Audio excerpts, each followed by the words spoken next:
In my experience as a singer and a vocal coach, a structured practice session is key. Here's the catch. If you consistently practice the wrong way, you're not going to get results. That's why it's important to have a structured practice routine that includes, at minimum, a warm-up and targeted vocal exercises that are going to help strengthen the areas of your voice that need developing. Before you do anything, I recommend going into your practice session with a plan. Having a plan is going to keep you from aimlessly practicing without improvement. I actually have a daily practice planner that I use to keep my sessions organized, and I'll tell you how to get it for free in just a little bit, so keep on watching. A good practice routine usually includes some form of a warm-up, some form of vocal strengthening and conditioning with targeted exercises that are going to help to improve your voice, and then song work where you can actually apply what it is that you are doing in the targeted exercises on a song. Now, as tempting as it is, you don't want to skip your warm-up. Warming up your voice before you get into high-intensity singing is really important to prevent long-term vocal damage or vocal fatigue or strain, and it just sets your vocal folds up and prepares them for what's going to come. You wouldn't go to the gym and go straight into lifting heavy weights. You have to stretch your body first, and the same is true for your vocal folds. So be sure to warm up. The next thing that you want to incorporate in your practice session if you want to get better is a vocal workout that's targeted to areas of your voice that need strengthening. So a lot of singers that I work with who even take voice lessons from me will still sometimes go do general vocal exercises on YouTube and wonder why they're not getting results. And that's because they're not sticking to the structured vocal exercises that I give them in our sessions. But it's tempting. Some of the other exercises, they're really fun, but are they actually effective? That's the question that you have to answer. Let me give you an example. If you are a light chest singer and you're going to do a bunch of lip trills for your vocal workout, that is directly contradicting the type of setup that you need to strengthen your chest voice. When you're singing in chest voice, your vocal cords are closed. There shouldn't be air in the tone. But if you're doing lip trills and you're doing them effectively and in a way that doesn't cause strain, you're going to be really generous with your airflow. And this is directly in opposition to what you need in chest voice. Does this mean that you shouldn't ever do any lip trills? No, you can use them as a warm-up, but when it comes to trying to get better as a singer and improving and strengthening, if you are someone who has a light chest voice and needs to strengthen your chest voice, you're not going to want to do a whole bunch of lip trills. Now, the question is, how do you know what you specifically should be focusing on when it comes to strengthening your voice? I highly recommend meeting with a vocal coach who can tell you exactly areas of your voice that need strengthening and developing. I personally have a vocal assessment that I do with each singer that I meet where I can hear where in their voice needs strengthening.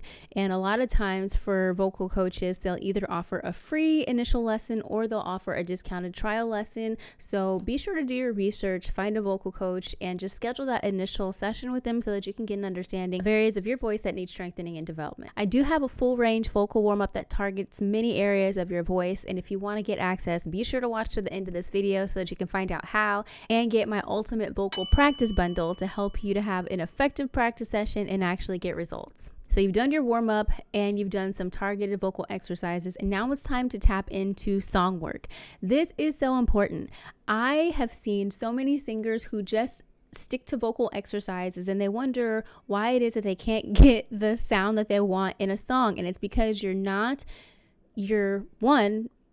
using exercises that are going to strengthen those areas of your voice, or you're not taking the principles of what you're doing in the targeted exercises and putting them on a song. Be intentional when you're doing the targeted exercises and pay attention to what it feels like in your body as you're doing them. And also try those targeted exercises on the melody of your song. That's a great way to start to transfer over getting it into song work. Now, it's one thing to do a bunch of bub, bub, bub, gug, gug, gug, go, go, goes, mum, mum, mums on the melody of a song, but you want to be able to have the same feeling on the words of a song. So be sure that you can do that too. And if you struggle with that, then you should definitely reach out to a vocal coach or think about joining the Empowered Vocalist Academy, which is an exclusive online program where I guide you through developing and strengthening your voice and applying the principles to songs. So there's information about that in the description of this video. Let's keep going. We're going to get into a really crucial step for having an effective practice session and actually becoming a better singer. But before we do, I just want to encourage you, if you're finding any value from this video, video, please go ahead and click that thumbs up button and think about subscribing if you haven't already. This next tip that is so important if you want to actually grow from your practice sessions and become a better singer is having some sort of feedback. So you need to be able to have some way of monitoring yourself to know if you are actually singing the right way, if you're standing with optimal posture, if your tongue is in the right position. And so there are 3 different things that you can do. The first way is a mirror. You can just stand in front of the mirror, make sure that you are standing with optimal posture, make sure that your neck is in the proper position, and if you're working on tongue placement, look in the mirror and check out your tongue placement. This is also really good when you're working on performing and you want to visually see how it is that you're coming across in a performance.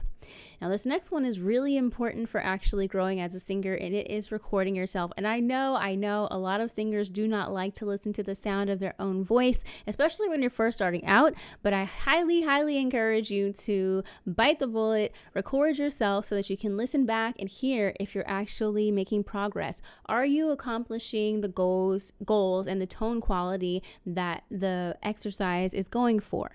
This is going to help you so that you don't continue to practice bad habits and continue to not get results. The cool thing about this is that you can continue to record yourself and compare your current recordings to your older recordings so that you can actually hear vocal growth. The last thing that you can do is record video. This is great for monitoring stage presence and emotion when you're working on a song. We've talked about warming up, a workout, a song work, feedback, and the next thing that you can do at the end of your practice session is to cool down. Cooling down your voice is especially important if you've been doing high intensity singing, and it will help to reduce vocal fatigue if you just bring your vocal cords back to a relaxed and neutral position. The next thing that's really important in having an effective practice session is actually having the effective practice session and being consistent. Consistency is key. This is all about muscle memory and creating new vocal habits, and the only way that you're going to be able to do that is if you're consistently practicing.